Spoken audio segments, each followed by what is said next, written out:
This channel does not promote any violent, harmful, or illegal activities. All content provided by this channel is meant for an educational purpose only. বিধানসভা নির্বাচনের আগে বঙ্গ রাজনীতির সমীকরণ বদলের ইঙ্গিত। নতুন দলের নাম ঘোষণা হুমায়ুন কবিরের। হুমায়ুনের নতুন পার্টির নাম জনতা উন্নয়ন পার্টি। খবর সূত্র মারফত আপনাদের জানিয়ে রাখি, আপনাদের আরো বিস্তারিত জানাবো। কৌশিক রয়েছেন আমাদের সঙ্গে, আমার সহকর্মী। কৌশিক, 2026-এ এই বঙ্গে নির্বাচন হতে চলেছে এবং তার আগে রীতিমতো বারংবার খবরের শিরোনামে আসছেন হুমায়ুন কবির। এবার নতুন পার্টির ঘোষণা জনতা উন্নয়ন পার্টি। একদমই দেখো সম্প্রীতি, যে হুমায়ুন কবির যেমনটা বলেছিলেন 22 তারিখ নতুন দল ঘোষণা করবেন, সেই নতুন দল ঘোষণা আনুষ্ঠানিকভাবে হবে 12টা নাগাদ, কিন্তু সেই দল 3 অক্ষরের হবে গতকাল তিনি ইশারা করেছিলেন। এবং সেই দলের নাম কি? সেই দলের নাম জনতা উন্নয়ন পার্টি। তিনি আরও একটা দাবি করেছিলেন যে দলটি হবে সেটি সেকুলার হবে, ধর্মনিরপেক্ষ দল হবে, এবং সেই দলের নাম সেই কারণে জনতা উন্নয়ন পার্টি নাম দেওয়া হয়েছে, এমনটা সূত্র মারফত আমরা জানতে পেরেছি। যে 3 অক্ষর JUP, জনতা উন্নয়ন পার্টি। এবং হুমায়ুন কবির যে আজ যে মঞ্চের দল ঘোষণা, পাশাপাশি কিন্তু যে রাজ্য কমিটি, সেই রাজ্য কমিটি ঘোষণা করা হবে। এবং তিনি আগেই জানিয়েছিলেন তিনি যে দল ঘোষণা হবে সেই দলের তিনি চেয়ারম্যান হবে, এবং প্রত্যেক জেলা থেকে একজন করে পদাধিকারী থাকবে। সেই যাদেরকে পদাধিকারী ঘোষণা করা হবে তাদেরকে কিন্তু মূল মঞ্চ, সেই মূল মঞ্চে তোলা হবে। মূল মঞ্চে প্রায় 200 জনেরও বেশি মানুষ থাকবে যারা পদ পাবেন, যারা এই দলের বিভিন্নভাবে দলের পদ অবলম্বন করবেন, যাদের নাম ঘোষণা হবে। এবং এর পাশাপাশি হুমায়ুন কবির যে 22 তারিখ নতুন দল ঘোষণা করছে, সেই দলে যে নাম, সেই এই জনতা উন্নয়ন পার্টি যদি হয় তাহলে কিন্তু আরও একটা নতুন একটা রাজনীতিতেও কিন্তু মাত্রা পাবে। তিনি যে কথা বলেছিলেন যে সেকুলার, সেই সেকুলার কথা থেকে কোনো ধর্মীয় নাম নেই এবং জনতার উন্নয়নের কথা বলবে বলে মনে করা হচ্ছে। তবে তার কিন্তু উত্থান যদি বলা যেতে পারে, তিনি বিভিন্ন রাজনৈতিক দল করেছে, সেদিকে তো আমাদের নজর থাকছে। কিন্তু এর পাশাপাশি সূত্র মারফত যে খবরটাও আসছে সেটা হচ্ছে এই যে মির্জাপুর মোড়ের যে জনসভা, সেই জনসভা থেকে 5 প্রার্থীরও নাম ঘোষণা করবেন এই সাসপেন্ডেড তৃণমূল বিধায়ক। সেই সম্পর্কে যদি একটু জানান। দেখো, হুমায়ুন কবির কিন্তু তিনি প্রথম থেকেই বলেছিলেন তিনি রেজিনগর কেন্দ্রের প্রতিদ্বন্দ্বিতা করবেন, প্রয়োজনে অন্য একটি কেন্দ্রে লড়তে পারেন। তবে এখনো পর্যন্ত যেটা সূত্র মারফত জানতে পারছি, 5টা কেন্দ্রের যে নাম ঘোষণা করা হতে পারে তার মধ্যে রয়েছে রেজিনগর, বেলডাঙ্গা, তিনি যে কেন্দ্রের বিধায়ক ভরতপুর সেই কেন্দ্র, তাছাড়া অন্যান্য 2টি কেন্দ্র রয়েছে।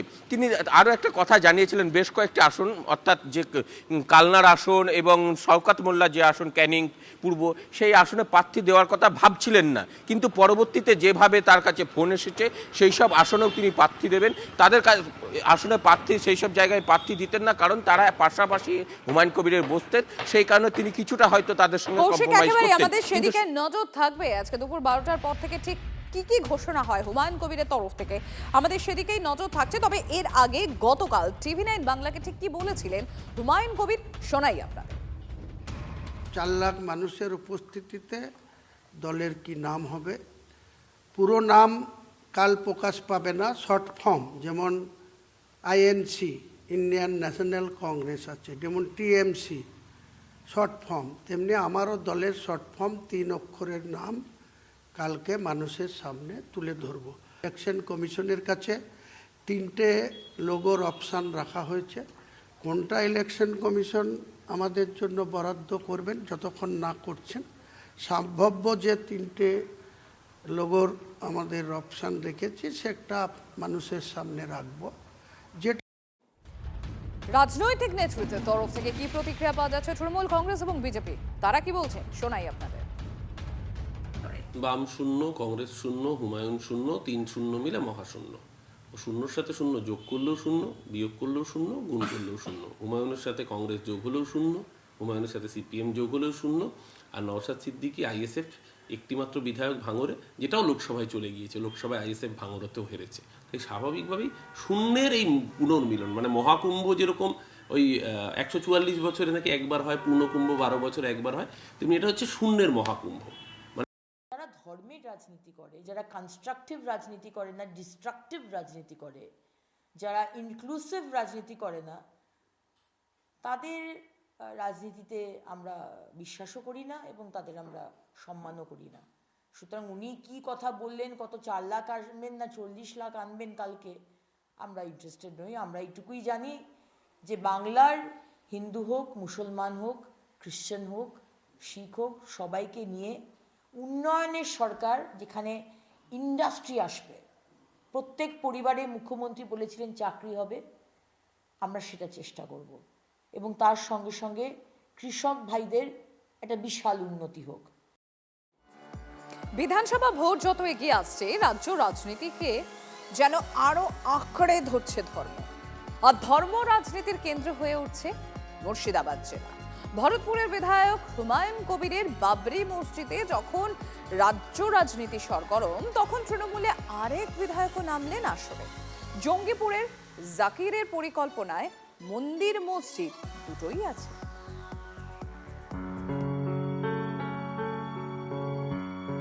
বঙ্গের ঋতু বৈচিত্র্য বলে ডিসেম্বর মানে শীতকাল। জাঁকিয়ে শীত না পড়লেও রাজ্যে শীত শীত ভাব বেশ জমাটি।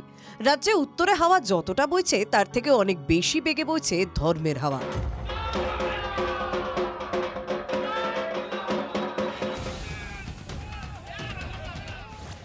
মন্দিরে মসজিদে শীতের আমেজে রাজনীতির গনগনে উত্তাপ, যার ভরকেন্দ্রে মুর্শিদাবাদ।